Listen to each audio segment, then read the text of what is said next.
boy with bamboo sticks in both legs, just one heel turn, already bleeding from the middle of his legs. The guy wants to stop, but Bao told him to do 10 more flips. The boy plucked up his courage and did 10 more flips. He finally finished. He was told to put on his special shoes again, dodging Bao's blows. With the special shoes on, the boy couldn't even stand up. He was beaten half to death by Bao. Then he was hit with the whip again, in the process of dodging and completing kung fu moves, even though the young man was half dead from the abuse. But he still refused to give up. Brother Bao saw his perseverance, so he decided to take him on as his student. The boy's name was Bao. This wasn't the first time he came to learn from him. Just last month, Xiao Bao and his brother De Bao tried to bang an old man, but the old man beat them up, so they saw that the old man was a good fighter, so they wanted to be his master. The old man didn't want to take care of the two brothers, but when he saw that they had set themselves up, so he agreed to take them on as pupils. The old man asked Xiaobo to practice his embroidered legs, while Big Bao was holding a ball and practiced the embroidered fist. De Bao felt that his kung fu wasn't as good as his brother's. He complained about the old man. When the old man heard this, snatched the ball from De Bao's hand. Then he fought with De Bao. The old man controlled the ball with his wrist. Soon De Bao was beaten up. Having seen the power of the embroidered fist, De Bao took the ball from the old man again, and went on to practice. Slowly, the two brothers mastered the secrets of martial arts. The two newly trained brothers went to the town. They saw a bully bullying people, so they were ready to go up to them, to teach them a lesson. Big Bao's fancy fists are deadly. Little Treasure's flowery legs were even more amazing. The two of them took care of the bully with ease. Then they went to the gambling den, and they were caught cheating.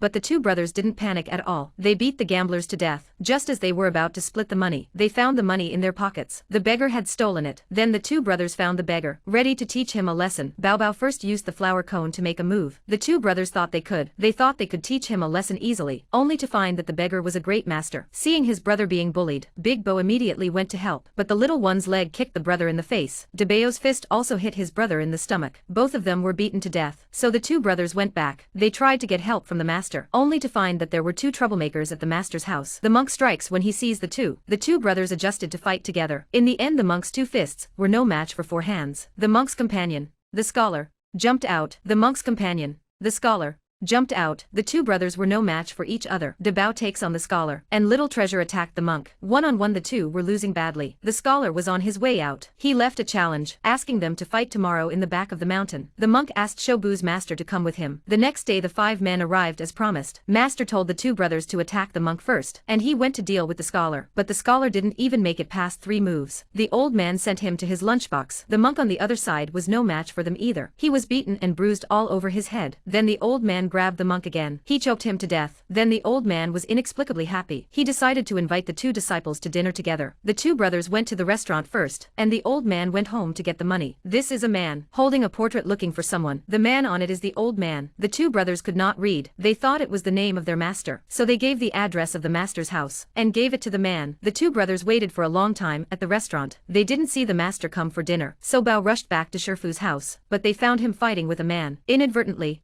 Xiaobo overheard the conversation between them. It turned out that the old man was a thief, and the scholar and the monk were the old man's brothers. The old man has killed many people for money. The man was here to catch the old man, but the man didn't last 3 moves against the old man. He was sent to get his lunch. Then the old man took the body into his room. Then he turned around and went to the restaurant to eat. He bumped into De Bao, who was coming back. De Bao told him about Erbao's return. The old man turned pale when he heard it. Then Xiaobo came out, but the old man took advantage of the situation and attacked him. He sealed Xiaobo's throat with his palm, so he couldn't speak. Bao begged for mercy. Seeing his brother being attacked, De Bao immediately jumped out and tried to stop him, but the old man's attack was even more violent. The two brothers immediately joined forces to fight the old man, but the old man taught them both kung fu. They were no match for the old man. The two brothers were also defeated by the old man. They were defeated by the old man. De Bao bites the old man's leg. He told his brother to go. When the old man became angry, snapped De Bao's neck. He had no choice but to run away for a while. On the way to escape, met the beggar from last time. Bao Bao had seen the beggar's kung fu, so he took the beggar's brother Bao as his master. Bao asked Bao what he had learned to do with his kung fu. Bao firmly said 2 things. First,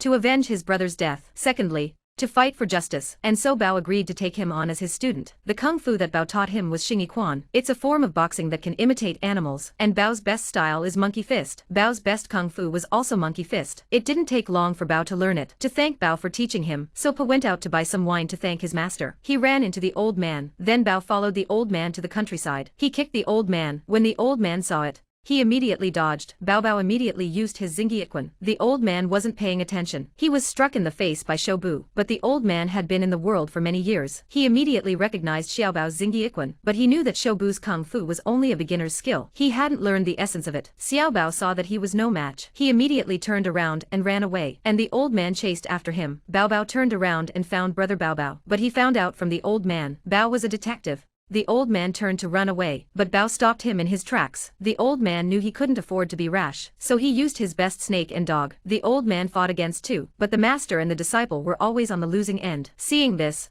Bao also used his own monkey fist. Bao also learned from him. The two of them grabbed the table and started to shake it, like the monkeys of a May mountain. In the end, with the cooperation of master and disciple, Bao Bao took the old man away with an elbow strike to avenge Tabeo's death. And that's the end of the film. The Weedy Kid is an old film, an early Hong Kong film. The plot is simple. The scenes are simple, but the story is witty and grounded. Very smooth start and finish. The kung fu has a hard edge. Real fist fighting. It's a good watch. In those days, Sammo Hung must have been a nimble, fat guy. What do you think?